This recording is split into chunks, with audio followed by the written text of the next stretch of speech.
Rules are suggestions.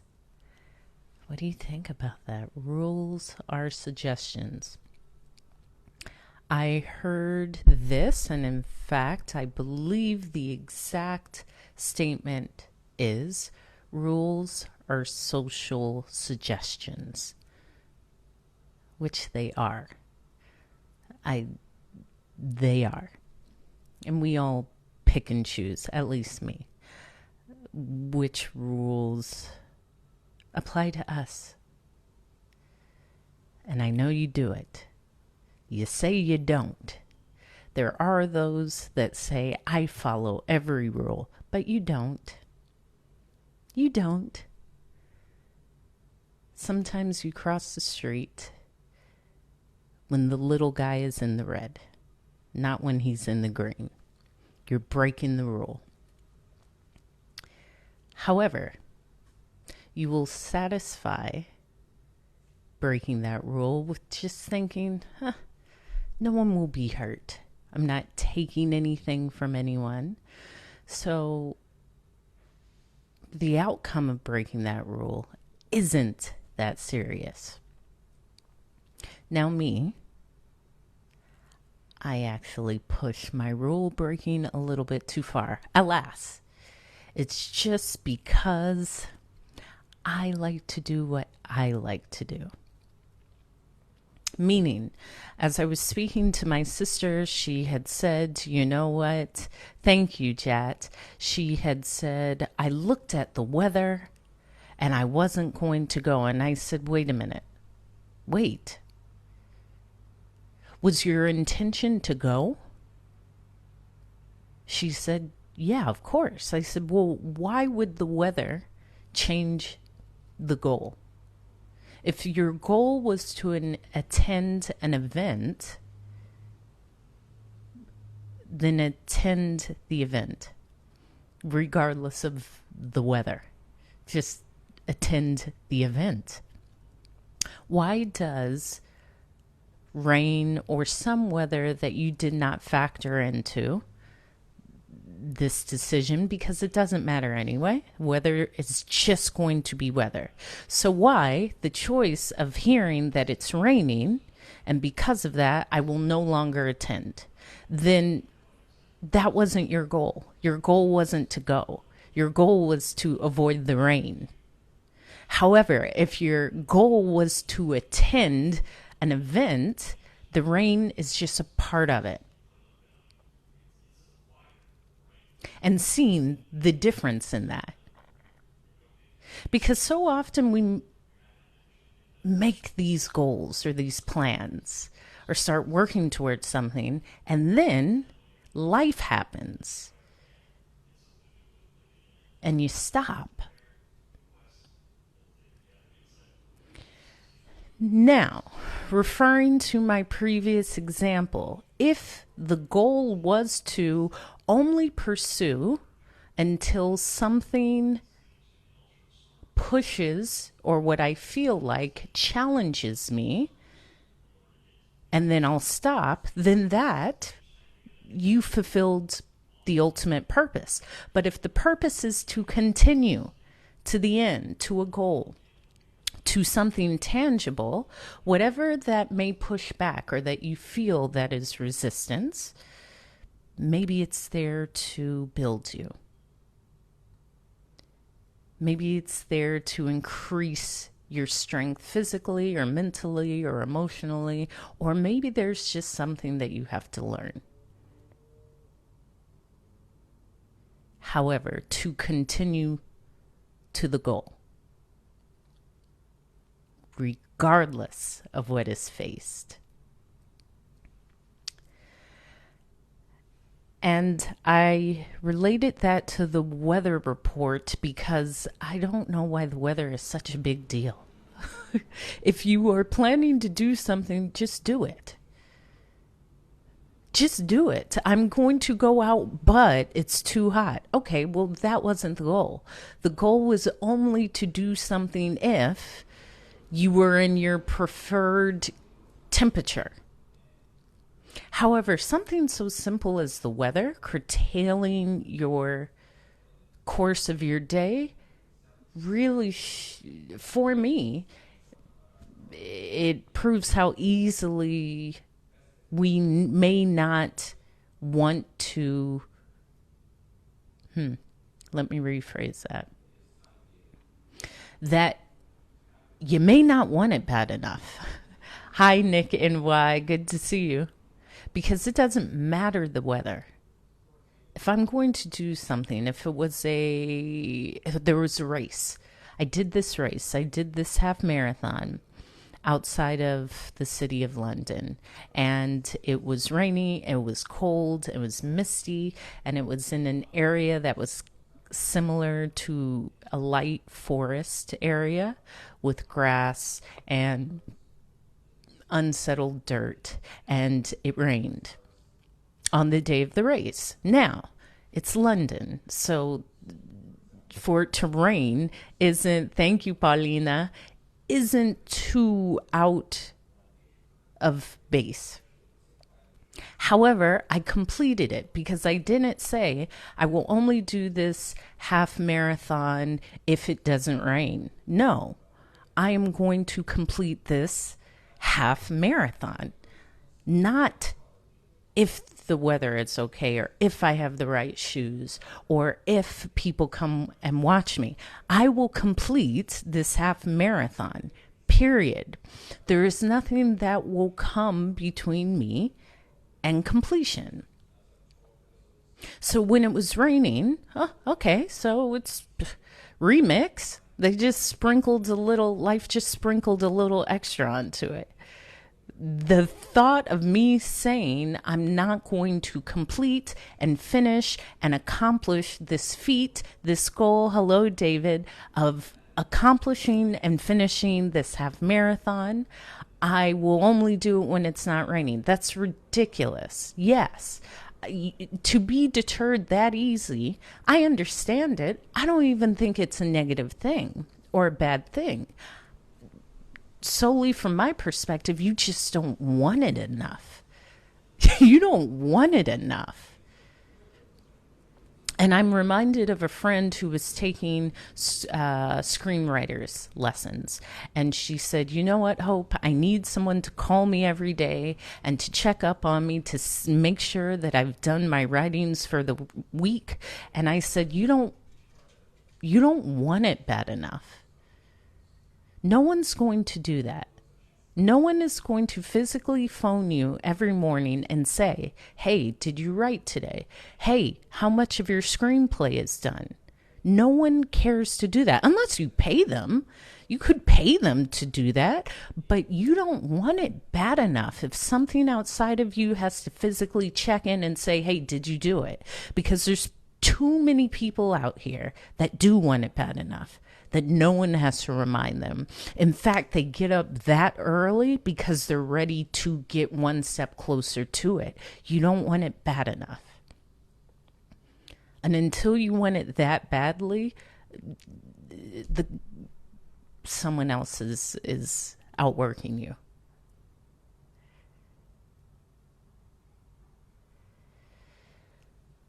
Weather. And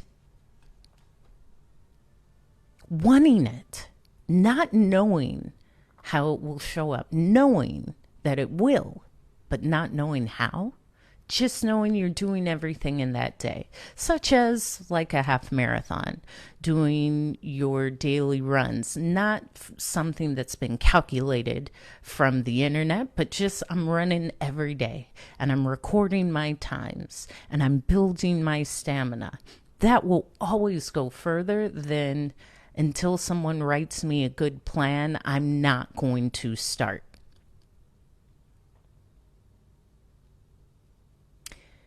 And I remember a friend saying we were going on a hike and I started my thing that measures the mileage that we cover. And I said, are you going to set yours? And the person said, no, it's not accurate. I said, well, again, what's the goal? If the goal is just to track your progress, the tracker will not be so inaccurate that it will be completely useless. But that information can still somewhat be implemented into your plan. To not record it because of the thought of it not being accurate, sure, I recorded it. Ultimately, none of this matters at all. There's that too. None of it matters. It's just mileage from walking. And hikes are just nature walks. I love hiking.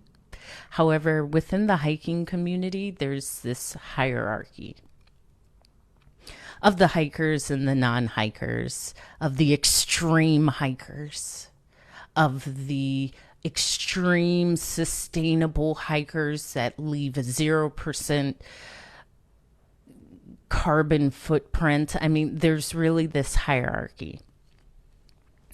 And yes, it was T. Wheeler. Thank you. However, we are just, yes. Of course, it's been fantastic. And thank you. We're hiking. The goal is to hike. To enjoy your time outside, smell the fresh outdoors, hear the eagles and the plants, and not tally up your carbon footprint on your nature walk.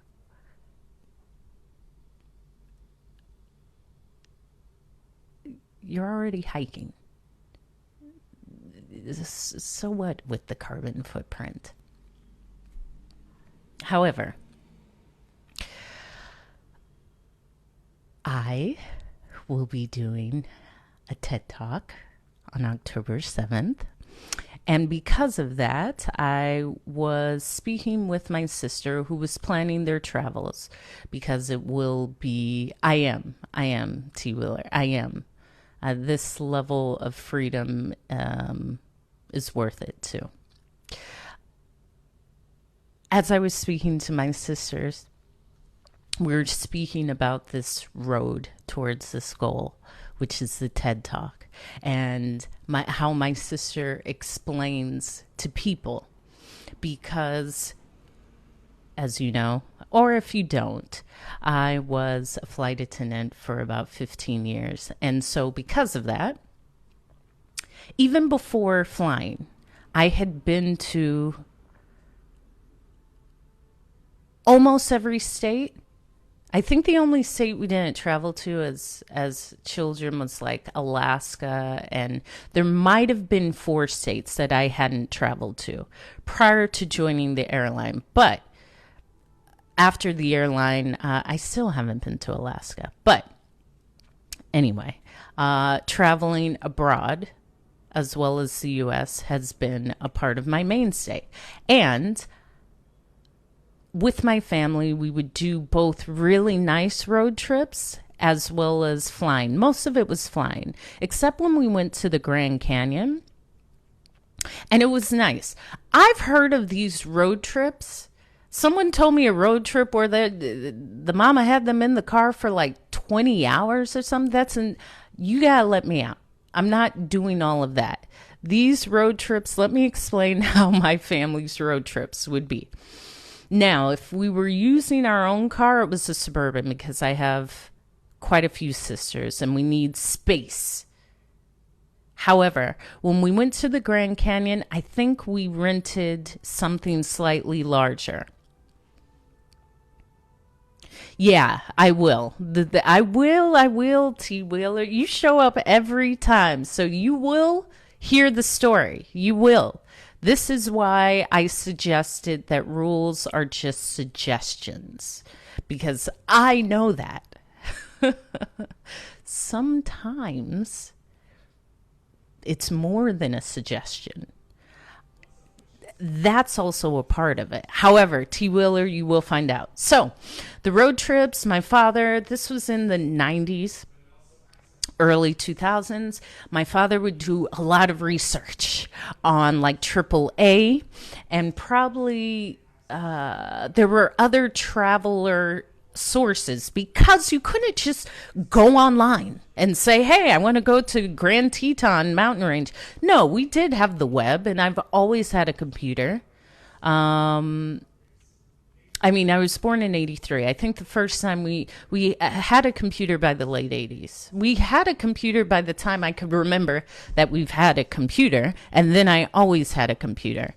And then my seventh grade through high school, I was in math, engineering, science school. So there was heavy emphasis on computers and all of that stuff. So my dad would often talk to his friends because he loved to travel. AAA, there was other road books, but AAA always had a lot of information. And my father would meticulously plan out the trip, inclusive of the mileage, where we would stop on the way, where we could stop and shop, because my mother, I don't believe that initially travel was a passion for her. However, she loved her husband. He loved to travel, so she would accompany. And my father said, because it wasn't her number one thing to travel, he would always ensure she was in comfort, which I love. I love that about my dad. And my mom would demand that. She would. She was somewhat demanding, and I love that too. So, yes, usually SUV. We would leave and maybe 4 to 6 hours on the road. And on the off times, maybe spend a day in the space that we were deciding to stay for a day or two. So when we went to the Grand Canyon, we started off in Vegas because my father's mother had retired. My father is born and raised in LA. My grandmother resided in LA. And after she retired, she built a brand new home in one of the new developments in Vegas. Now, this was in the mid 90s. This was probably like between, I don't know, 94 and 96. So because of that, we might have drove there, or we might have flown there and then picked up a car. Anyway, there was a comfortable car in there somewhere. Went to Vegas, saw Granny, and from there hopped in the SUV and started driving towards Arizona. So we continue to like the live and share the live. I'm always talking. On our way there, we saw, what is that? The Hoover Dam, the beautiful Salt Flats. I think that was that trip. Some of these trips get mixed up. And I'm sharing all this because I have seen a lot of spaces. And I remember the Salt Flats being so beautiful. They're throughout Utah. The Utah Salt Flats are beautiful. And I don't know how far outside of Salt Lake City these are. However, you just drive and they're beautiful. So we drove to the Grand Canyon, and these were two different trips, but it doesn't matter. When we were driving back up north towards Idaho and Montana and Wyoming, the scenery completely changed. And we went from these beautiful salt flats to this mountainous area with beautiful lakes and crystal clear streams and meadows and bison, and how beautiful that was,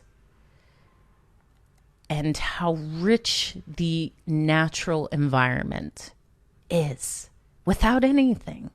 All you need is your eyes. You don't need a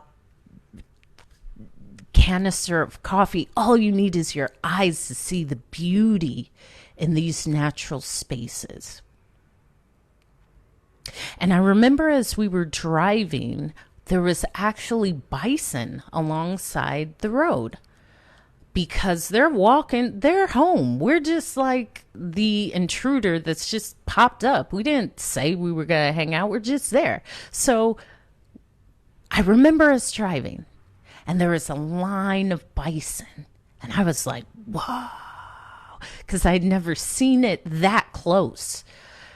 And so my sister decided to open the door. We were in like a van. I believe it was like the Dodge Grand Caravan. And she opened the door and the bison were right there. And she took a picture because this was prior to digital cameras. And when the flash went off, I just saw the elk's head turn towards the car. And I said, close the door, close the door. My father said the same thing, close the door, because in a matter of moments, the bison was going to ram the car, and this just would have been a story. Luckily, that did not happen. But I thought that was the natural progression of things. So, I remember during that time, my father, what's up, T, would say, why are you guys so concerned with the weather report? And I spoke about this, that if weather will keep you from the story I just shared, if my father were to say, I'm not going to drive to this beautiful meadow because it appears that the weather is going to not be to my liking, I would have missed that whole episode. So the goal is never to have anything that you did not imagine happening lead you to stop. Meaning, if you're going outside to see the meadow and the butterflies and the Grand Teton Mountains, it doesn't matter the weather because the goal is to see it. It's the same with anything in life. Things will happen when you're working towards anything. That's a part of life. My father would say that part is life. You see, you actually plan X, Y, and Z, but life is what happens. And that shows the development of where you are, of who you are. Because some people will say, I don't want it hard enough. I don't want it bad enough. Look at what I have to face.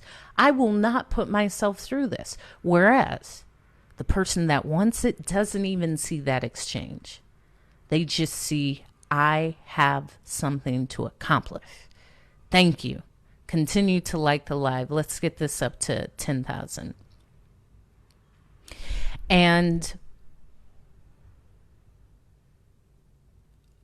on this road, because I am doing my TED Talk in just over a month, October 7th is when I'm delivering my TED Talk. And starting on the 7th, every day on my TikTok, I will almost be doing a mini TED Talk on the road to my TED Talk. It will be my 30 days to TED. You'll be here with me. I'll be practicing. I'll be rehearsing. And I value your feedback because it's a part of the journey. Furthermore, I'll have more of the process to TED on my YouTube page, which is Hope is Speaking. Go subscribe, stay with me, and I will be doing lives while I am abroad, while I'm traveling to Germany on the plane. Well, I won't be doing a live on the plane, but I will record.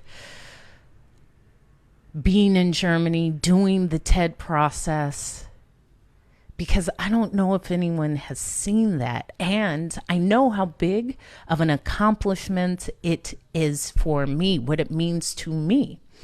And I did feel that fear because I haven't done it. It's a new space. It's a new level. And I don't care.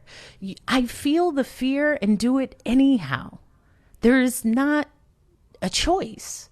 Sometimes you do feel it. Yeah, so what? I'm supposed to feel it. It's a new space. It's a large platform. So the point is to feel the fear and keep going. And I hear more about this accomplishment because of my sisters, who are hilarious. And my youngest sister had shared with me, thank you for continuing to like the live, that she was with a friend in, of all places, Vegas this past weekend. And my sister loves a lovely hotel, as we do. However, you see what I'm talking about? You just get it. She often will do the timeshares promotions just to stay at the Hilton or the Hyatt or the whatever, with the intention of telling them no, because you can. Exactly. Anitra. Is it Anitra? Yes, I love that. So my younger sister will take, it's like a 4-day hotel stay, and you will have to visit the timeshare place. So she went to the timeshare presentation, and I had attended one with her the last time we were in New York, which was last October. I'm okay with saying no. And I have no problem saying no, especially when someone is selling. So my sister had explained to me while she was in Vegas and enjoyed her time at the Westgate, or maybe it wasn't, I don't know, it was somewhere in Vegas. I don't go to Vegas anymore. The person had started at, okay, so what do you think for 76,000? No. Okay, what about 62,000? No. Okay, what about 50,000? No. Okay, what about 42.5? No. Okay, what about 31.2? No. What about 24.6? No. What about 14.6? No. What about 9,009? No. Okay, what about 6,500? And I said, Sam, that's why I say it doesn't matter. It doesn't matter. If you don't want it, it doesn't matter how attractive the offer is. I don't care how much it is. I don't want it. So you can bring it down to $1 and it still will not resonate with me. Furthermore, I never take the first offer. However, you can actually see how low someone was willing to go. But you wouldn't have known if you didn't say no. And that's why people start that high, because most people just say yes. They will think this is as good as it gets. It won't get any better. Nothing happens like that to me, and I'm going to take this because this is just as good as it gets. No, you don't know that. You don't know that. The moment you say yes, you're unaware of what no might have brought you. No might have brought you exactly what you wanted. So as the salesperson was trying to continue their pitch, and my sister said they were quite forward. Like, why don't you want to buy? Why don't you want to buy? Well, first of all, we don't need to be communicating in that fashion. You can bring it all the way down. I'm going to say no matter how you pitch it to me. That's me. Okay? Furthermore, the person who was doing her best to sell my sister, she said, well, do you travel often? My sister said, well, yeah. The woman said, you do? Okay, so where is your next travel taking you? And my sister said, oh, I'm actually currently planning a trip to Germany. The woman at the timeshare leasing space said, Germany? Timeshares typically aren't marketed towards a elevated tier of travelers, meaning They're only built in certain cities that have a lower spend. So if you have a property in a part of Florida, Vegas, maybe Florida, Vegas, usually Orange County, that is a certain traveler that they know that they can get the money from, but often this traveler doesn't travel internationally. So there's quite a few timeshares that are only domestic because they're catering towards a crowd that resonates with that. So after my sister stated, yes, I'm planning a trip to Germany, actually in a few weeks, the leasing person said, wow, I haven't really heard of Germany. What? I've never been to Germany. In fact, tell me why you're going to Germany. My sister said, well, I'm actually going to support my sister. My sister is performing her first TED Talk, and so me and all of my sisters will be there. The woman said, your sister's giving a TED Talk in Germany? Wow, how did that happen? How did she get to that point? My sister said, well, she's been working on it for years. She started and she was with a friend, and her friend said, actually, Toastmasters. Yeah, Toastmasters. My sister said, yeah, thanks. My sister was so determined. She just started speaking at Toastmasters for like 5 hours a day,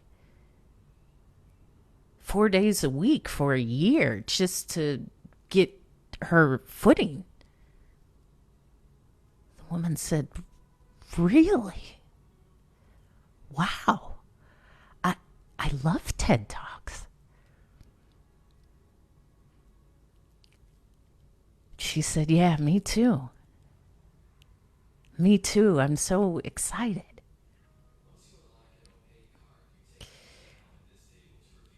Their appreciation and pride for something I'm accomplishing has added to me. Because that feeling of sharing about a loved one, someone you love, someone you know, who's reaching something. Yay! Yay, yay, yay! You joined Toastmasters. Great, great, great. Yeah, I'm still a part of Toastmasters, and I will speak about that. I may do that. In fact, I will have I'm going to invite some of the speakers that I know from Toastmasters, because I really was a part of like a lot of groups. However, seeing their pride, seeing their sense of feeling proud over something like this. To them, it's like I've become the president. And that's a good feeling. Because when I spoke of, I felt fear and I go anyway, that's why. When fear comes, it's not there to just stop you from forward movement. At times, it's time to be creative. Maybe the admiration of others for what I am doing will aid in quieting that fear. Yes. And freedom to speak will actually trickle into your life. Dazzle. It will. Because if we can't speak to our public, we can't speak to the public. And I mean it in both ways. And the fear of speak, why? Why are you afraid to show yourself? Why are you afraid to show up as yourself? That's another question that can be sat with in any practice, or just like, oh, because someone told me to shut up. Okay, well, they're not here. Speak up. You deserve to be heard. You deserve to speak. You deserve to have a comfort when you share your life, your story with ease. So this does have a trickle down effect in every sense and part of your being.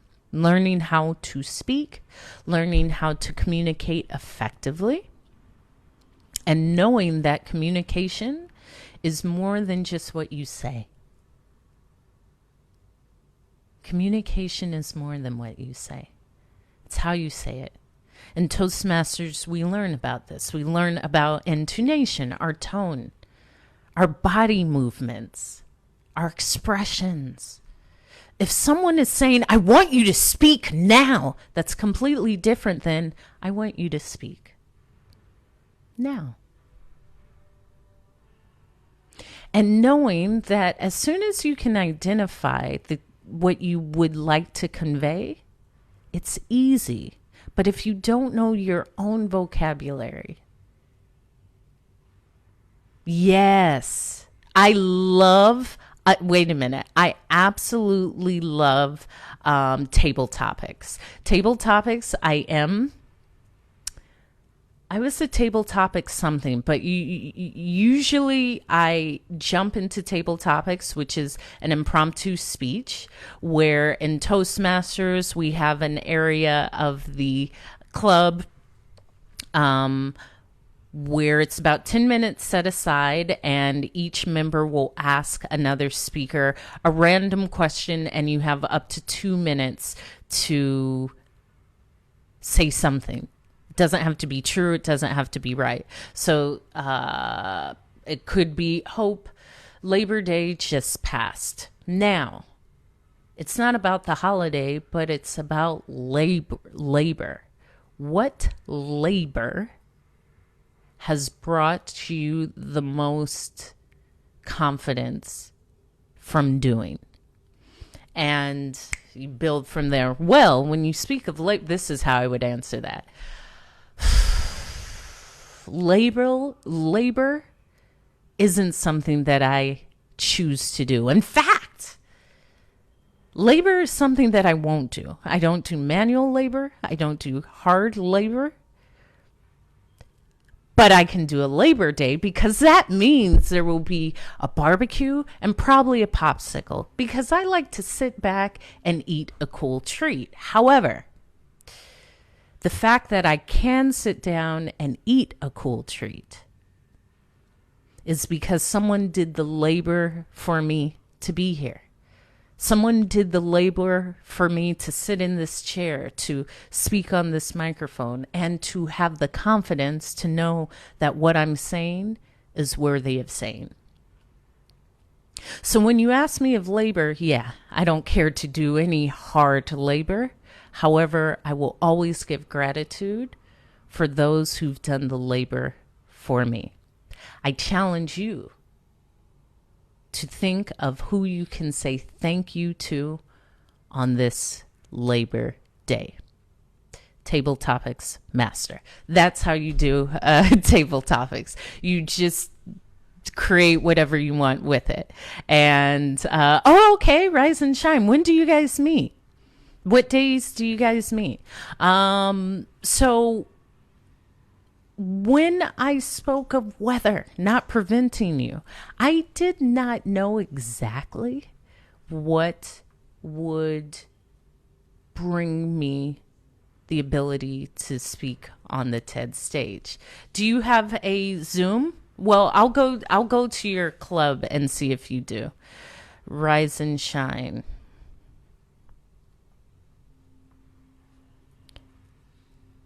Yeah, I've won several competitions. In fact, one of the competitions, I won a speech competition without even knowing what I was going to talk about, and I woke up late. I woke up like, oh, geez, that competition is today. And I had an idea of what I was going to say. And then I heard a song and it inspired a different message. And I shared how, yeah, it was that same story of when I was kicked out of the UK. when I was kicked out and banned. And that took me all the way up until like the one before the final. Or maybe I did. Yeah, the one before the final. Anyway, learning how to speak will filter into all ways of your life. And it was truly through Toastmasters. I had made the decision that I seek to speak professionally. Thank you for continuing to like the live, double tap that screen, and share it. If someone needs to see a pretty woman with red lipstick who just speaks positivity. So I joined Toastmasters. Initially, I think I joined 5 or 6 groups at different time zones. Now, because I was in Hawaii, I was 11 hours behind Eastern time, which meant, no. Forgive me. Simple mistake. I was 11 hours behind GMT, 6 hours behind Eastern time, 3 hours behind Pacific time. So I chose clubs that I could go to early in the morning because I don't stay up too late. So my first clubs were all in Europe because they met at like 6. So if I was up at 6 or 7 a.m. Hawaii time, they were having their meeting at 6 p.m. or 7 p.m. GMT time.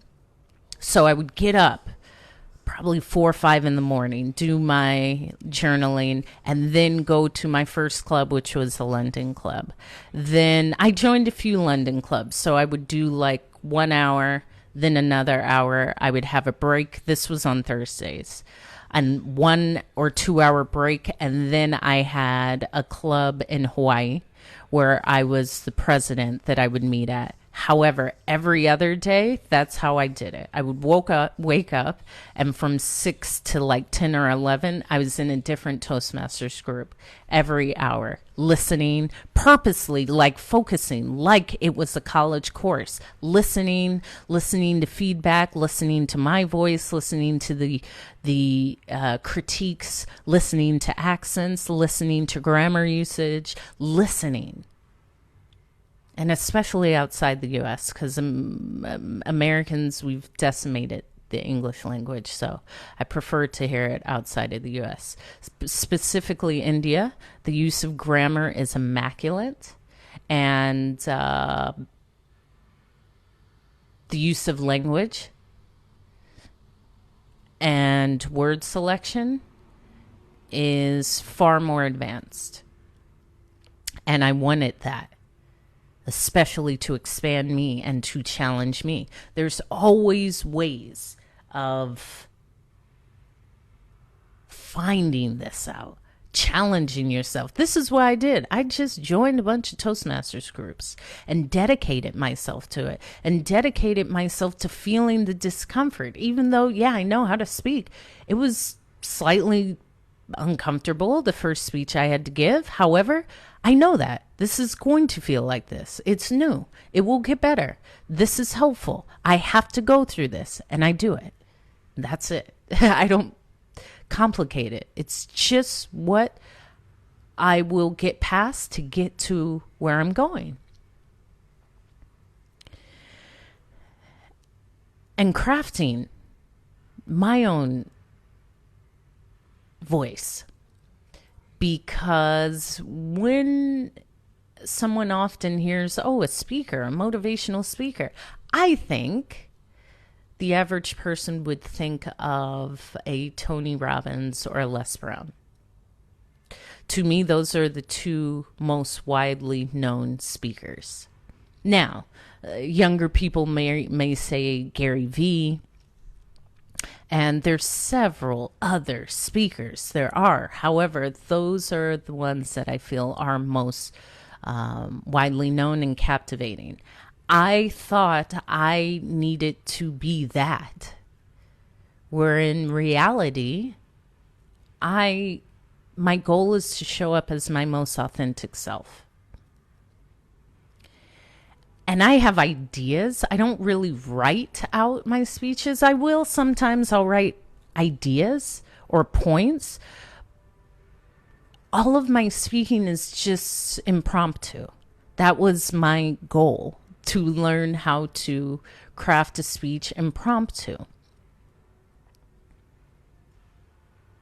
Knowing where it's going, knowing the initial points, and not knowing, just allow it to build. And that's a skill in itself. However, within, yes, extemporaneous. Thank you. Les Brown is also an extemporaneous speaker. Within the TED process, everything is documented by writing it down. And I don't really write speeches completely. So I said, I don't really write. Like, I know I don't really write. I can write something for you and give it to you. However, how it appears on stage probably won't be the same thing, because that's not my manner of creation. That's not how I create. And having the voice of myself and a creative element that is also me, to say that. To say that.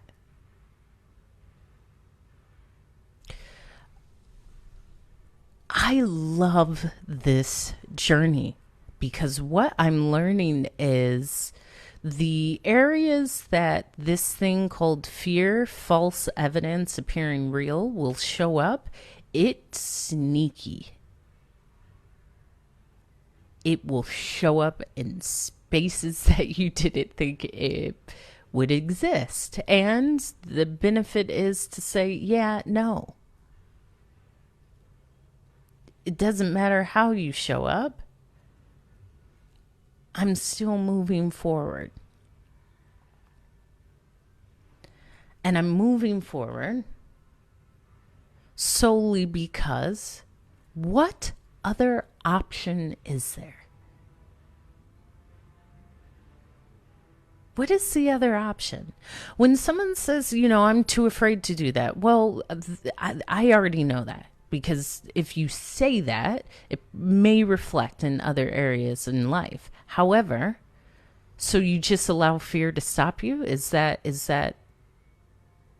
truly okay for you? To say, I'm afraid of that, and because of this fear that I choose to accept as reality, that I choose not to use as a space of building something for myself, with myself, in myself, that I will not. I'd rather just not. That is the other option. That's the other option. I'm afraid to do that. And I won't do that, because since I'm afraid, it must be true. So I'm going to let that overtake anything that I've ever accomplished and not do it. No.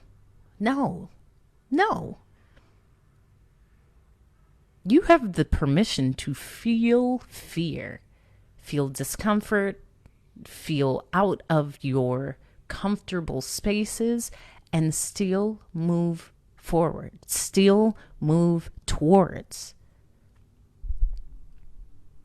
With great expectation of success. With great expectation of, I did it, this is great. Not, I did it, why did I do it? I shouldn't have done it, I never, no. Getting to a space of trusting yourself and your movements. Because once you've made the choice, you've already made the choice. There's the other thing. You've already made the choice. Go with it. Yes, Nick NY1. What's the other option? Not move forward? Okay, well, I don't know how that is beneficial. If you explain how that benefits me in this moment. Sure. However, if it doesn't, then you just keep moving forward in great expectation. That's it. It's that simple. Exactly. So just move forward. Just start doing the opposite of what you've been doing. If you just been not trying because you're afraid, try just trying. The opposite.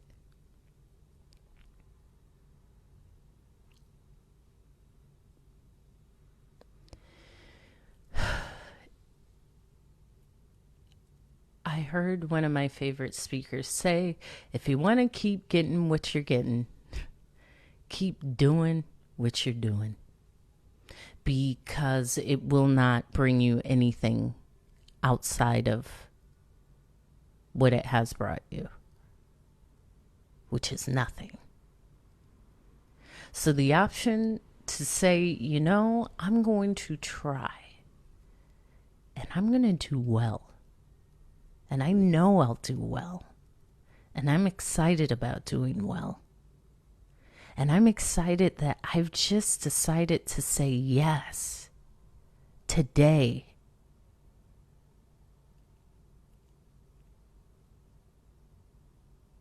That could be all you actually need in that moment.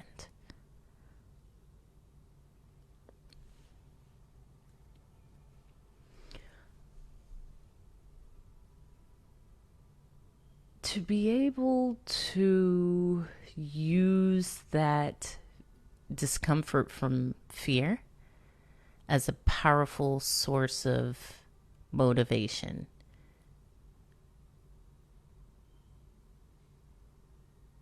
could change how you see things. If I feel a fear, I know it's because it's new. And now I have to push forward. Now I have to see what's on the other side of this feeling. What's on the other side of this thing called fear? Yeah, I gotta keep going. I gotta keep going. I'm not stopping.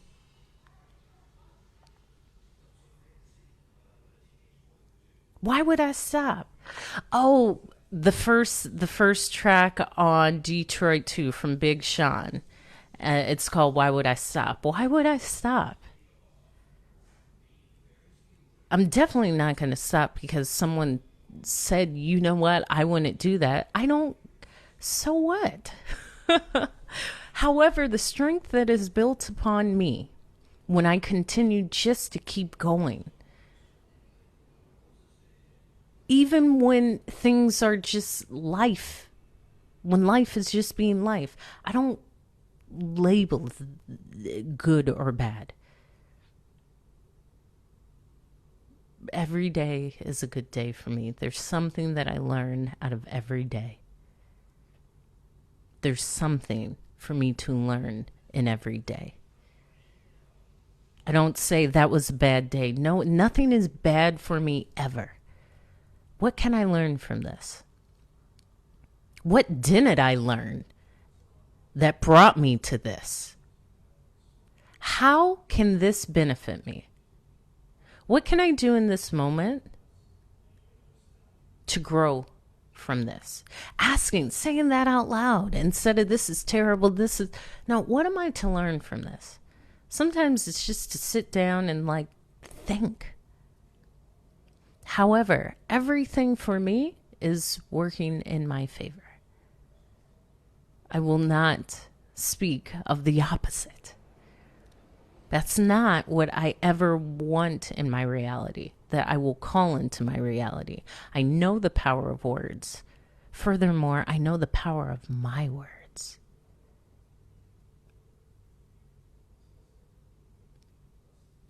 Words are building something.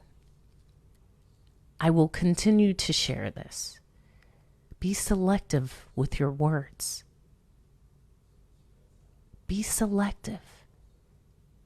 Be selective on how you speak to yourself. Be selective on how you speak to, for, and about others.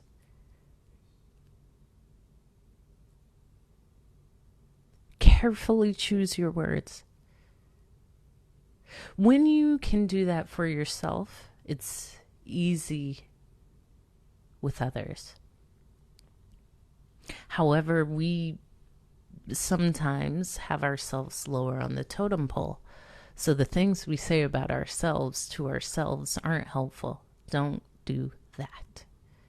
Speak well to yourself. Speak well about yourself. Speak power into yourself. Speak life into yourself. Speak joy into yourself. Speak health into yourself. Speak safety and protection and connection and resilience into yourself. Speak oneness into yourself. Speak beauty and thoughtfulness and strength and self-actualization and confidence into yourself. Speak radiance and glow into yourself, into your skin, into how you speak to yourself every day. When you get to the mirror, I love how clear and healthy my skin is. Instead of saying, I hate my skin, I hate the discolorations, I hate these pimples, stop that. Everything is listening. Whatever you may not think highly of, speak life into it. Speak life into your body now, today, not 10 pounds from now or 20 pounds from now or when you're in shape. Now. Speak that. Because when you constantly speak that other, that's what you're speaking into yourself. And bring attention to how you speak to yourself, how you speak about yourself, how you speak about others. It says a lot about what's going on inside.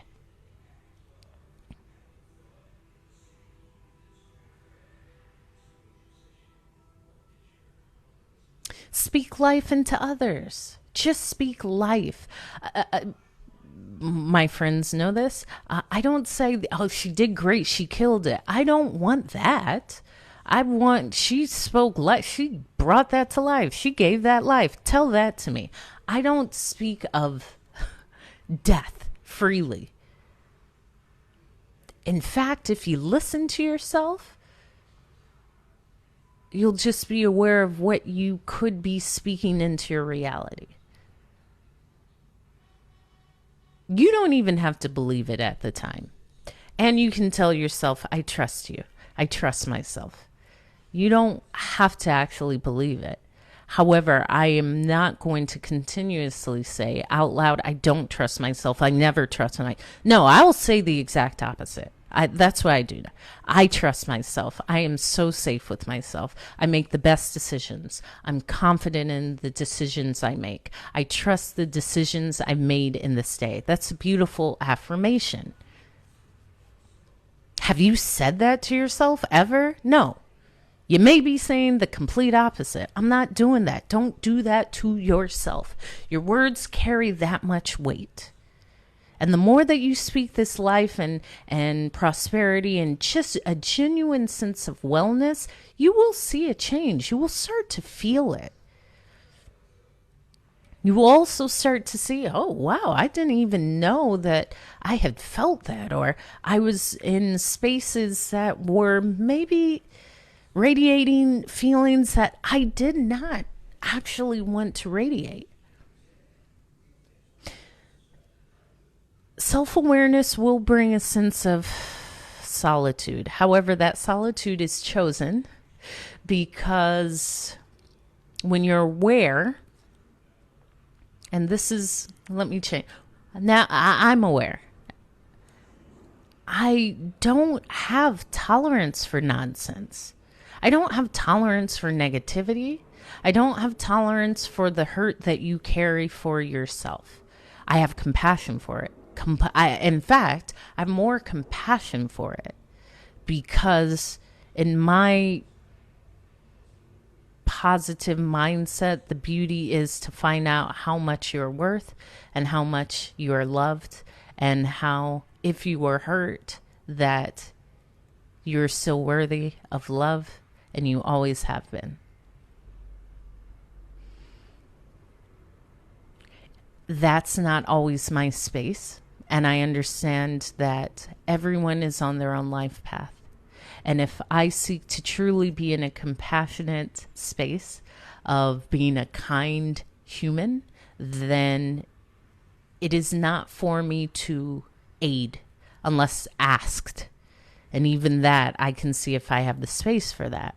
But when I speak of this solitude, I speak of genuinely solitude. People, Americans are nuts. And I say that because I don't know if a space of true oneness and compassion for another human being has ever been implemented within an American space. Meaning, I believe there's an element of seeing others as less than because we don't see them as human. Within this country, I see that it can easily be thought that they don't matter because they have been incarcerated, or they made one bad choice, or they. So they're not as human as me. Whereas there's an element of humanity that can be held for anyone, in my belief.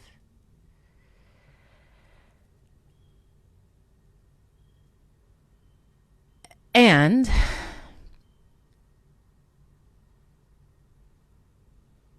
to know that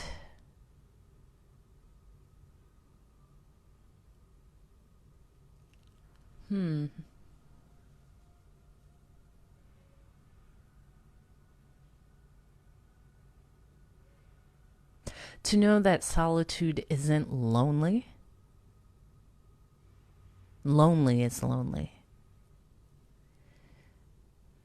And when you understand yourself, that solitude is somewhat necessary to continue on a space of understanding oneself. I actually don't need a night out to feel celebrated. I celebrate myself every day. What's up, cool Aaron? Twice in a day. I don't need to seek that outside of me. There's nothing outside of me that inspires me more than me, and how powerful that is. Yes. Always fantastic to see you. And I love that you're shining your light throughout the world. I'm just reading your motto. Thank you, because I'm doing the same thing.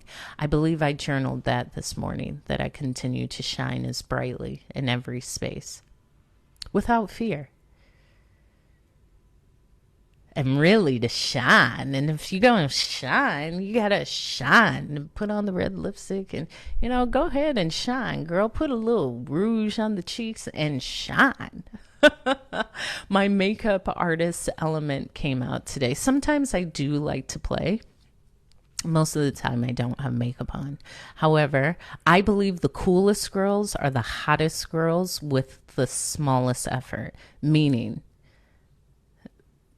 shalom, meaning like you can dive into the pool and get out of the pool and like do this, put on some lip gloss, and you're ready to go. If you got all the accoutrements, you can't just dive into the pool and go. However, that's me. Yes, I think the hottest girls just like are tan and just need lip gloss. That's it. That's it. That is it. However, when I do choose to wear makeup, again, skincare is imperative. Thank you, Alfred. And because my skin glows and is beautiful and clear, there's less than I need. So I typically, for me, full makeup is this. It's like a lipstick or lip gloss is normal. However, I do have eyebrow gel.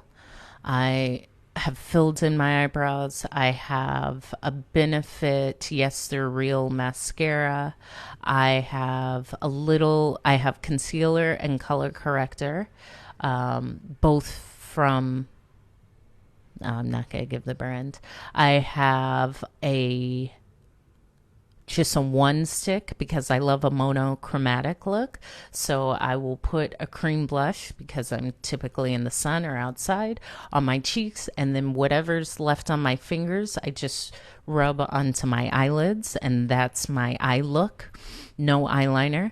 However, the secret is when you're putting on mascara, if you get really, really close, almost like you touch your lid, it looks like mascara, and then you can just smudge it out and it's perfect. That's one of my top tips from being a makeup artist. So cream blush, and then a little contour just here, and some like bronzer.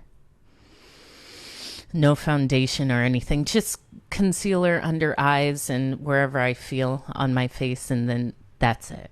And actually after I get off this, I'm going to wash it all off because I'm going to take another sexy walk and do more laps.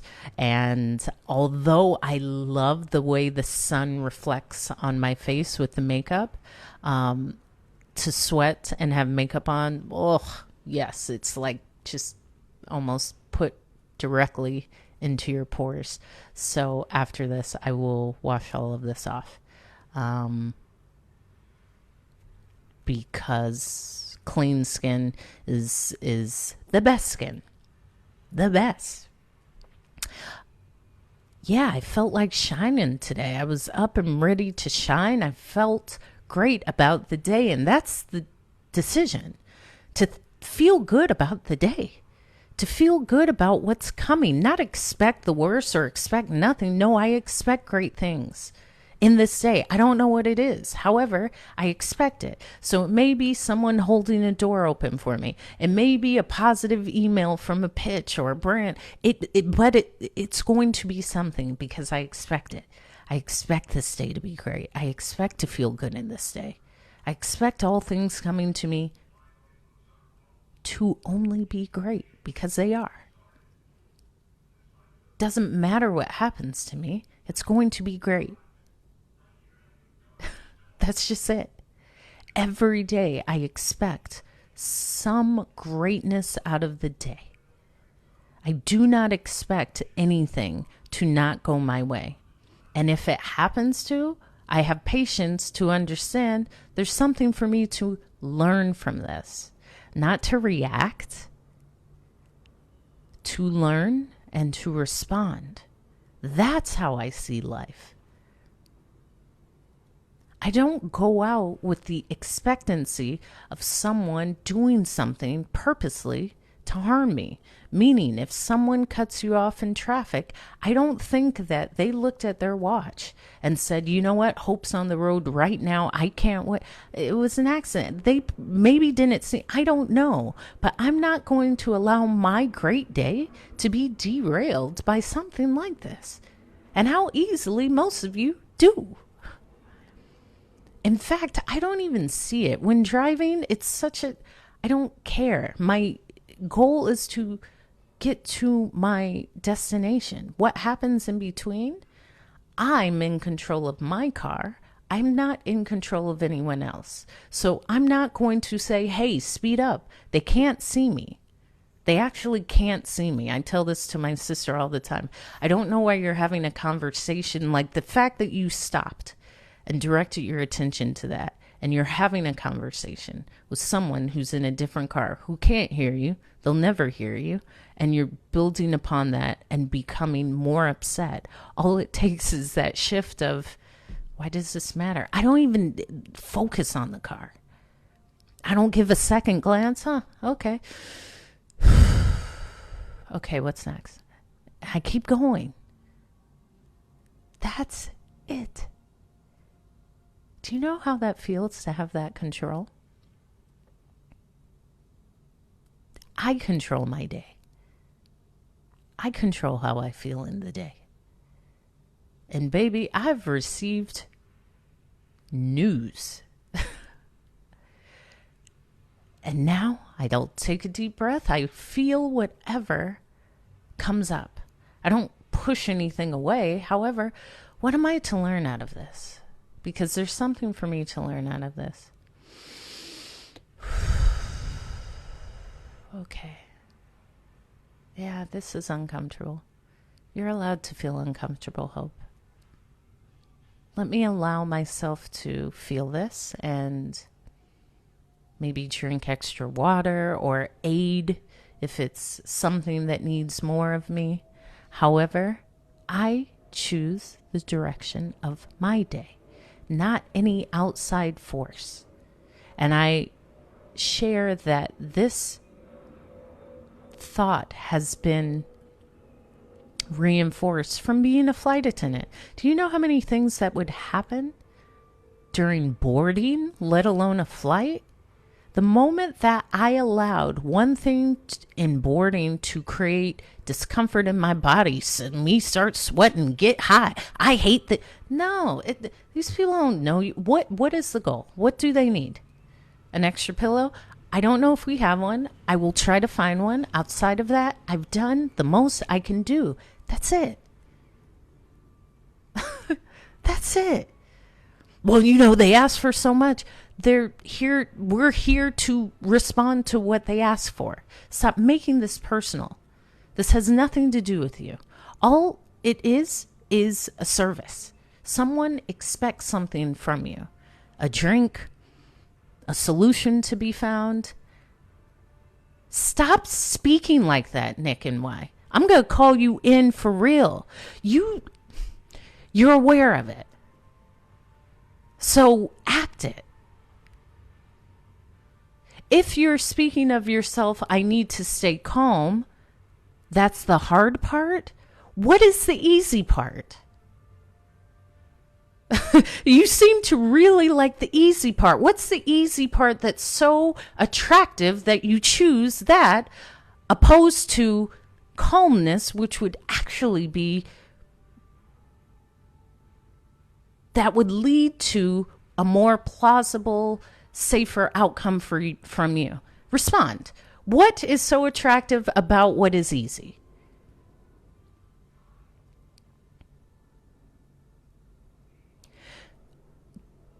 Constantly saying what is hard is, I understand that. So what is easy about the choice that you're making that makes it the constant choice? All it takes is that question. Because if it's not bringing you, okay, so what? Why? How is that benefiting you? And furthermore, what does that mean when you take it personal? What does that mean about you? When you take things personal, meaning, I'm guessing, they did this to me purposely, to hurt me. What does that mean for you?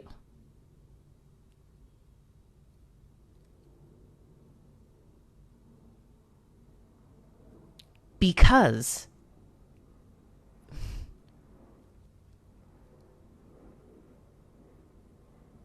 it is your choice not to take it personal.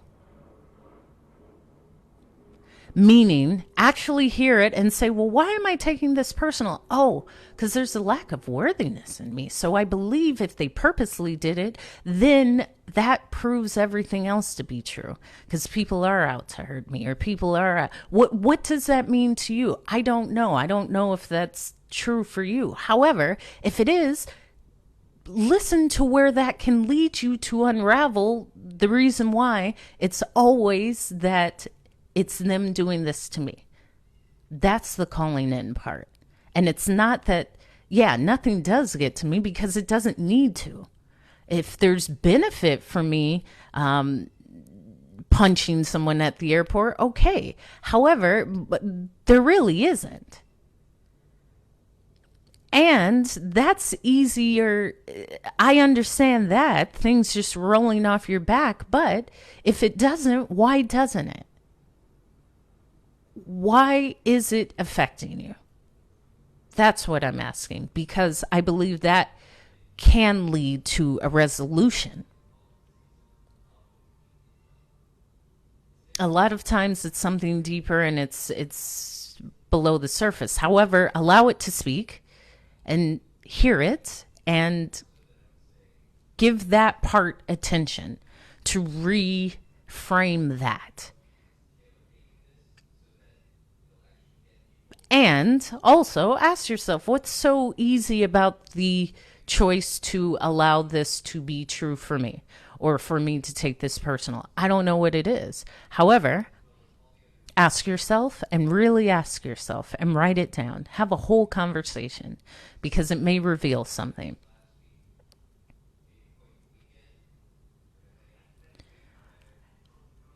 I really don't care what someone has done to me. What's up? I am Frey. However, there's probably points that I've had to go through to do that. Also, I'm just not going to I can easily cut that.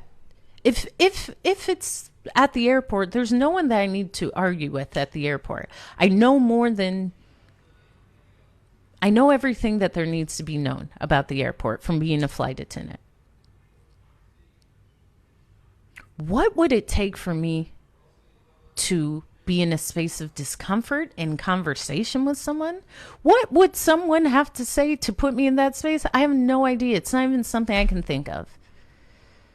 There's nothing that I'm fighting for that diligently that would lead me to that space. Also, stress leads to not living fully. That's also it. When my father had a stroke, I did not say this is terrible. Of course, I didn't say this is terrible, because I asked, what can I learn from this? The first thing is, stress will lead you to uncomfortable places in your body, in relationship with people, and ultimately to just how you operate in life, because it can disfigure you. It can lead to stroke, heart attack, high blood pressure. Don't want it. Number one. Number two, where's my emotional regulation? I'm far too accomplished, knowledgeable, well-traveled, and prideful in myself to not have emotional intelligence. Meaning, I don't step outside thinking that anyone did anything to me purposely to harm me. That already is going to change how I see anything. Meaning, if they stepped on my toe at the supermarket, I do not think that they planned for weeks to do that. I don't know. Maybe they didn't see me. I also wear size 11s. I have big feet. Maybe my foot I don't know, but so what? What am I going to do about it? I'm going to move on. It doesn't mean anything. I love you. Ain't no need for forgiveness. You have done nothing wrong. I pride myself at that. I also saw this as an example. My father would say, the moment you raise your voice or use profanity, you've lost. You've lost control of yourself. You definitely lost control of the dialogue. I find it more prideful. I find it more powerful to be that one who can operate in my mind with full clarity at every point. Meaning, if I see myself as a leader, I don't have the luxury to be able to allow anything in the day to put me in a space of discomfort where I raise my voice or I use profanity. No. What is this about? Let's get to the point. What is this about? Okay, sure. What is the solution that we can consciously bring about in this situation? That is me.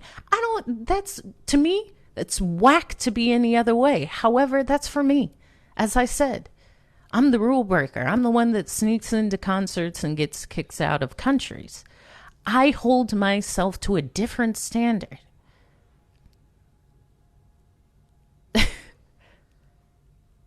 It's quite sexy as well to see a woman be able to maintain composure in any space.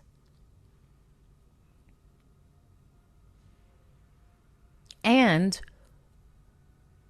wouldn't that be the best option? To be the person with the level head? Doesn't that seem like the best space to make a decision?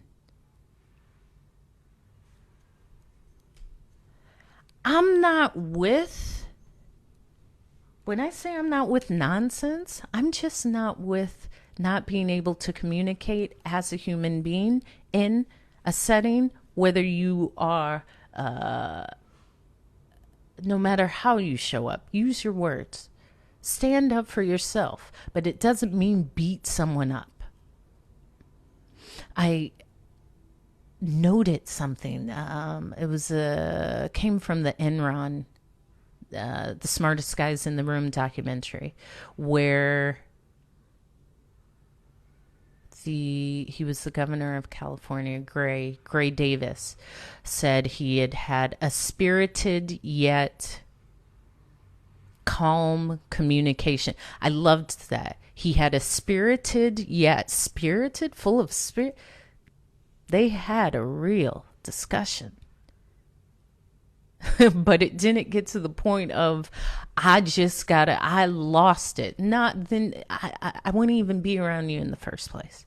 If you feel like that, when you see, okay, let me bring this to me. I don't ever see myself in that setting.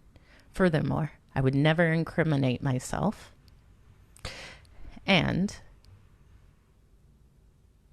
I would have guys, some lightweights to handle my work. However, if it's in communication, there's nothing that's beneficial for me to lose it. In fact, I've been known to laugh things off. I mean, you gotta keep something about yourself in a space of pride and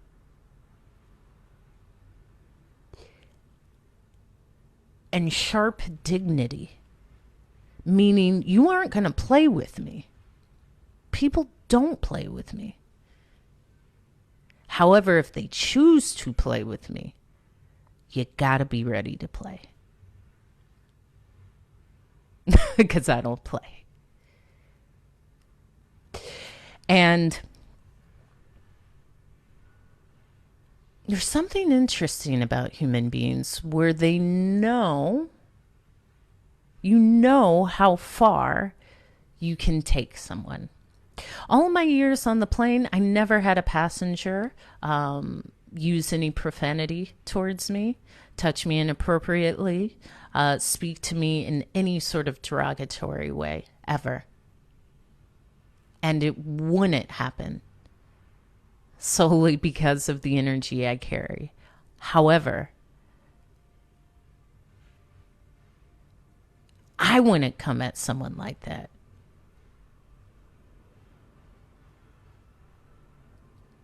And really holding my space is like a fortress. However, when I share that I am an exceptional communicator, that comes from quiet.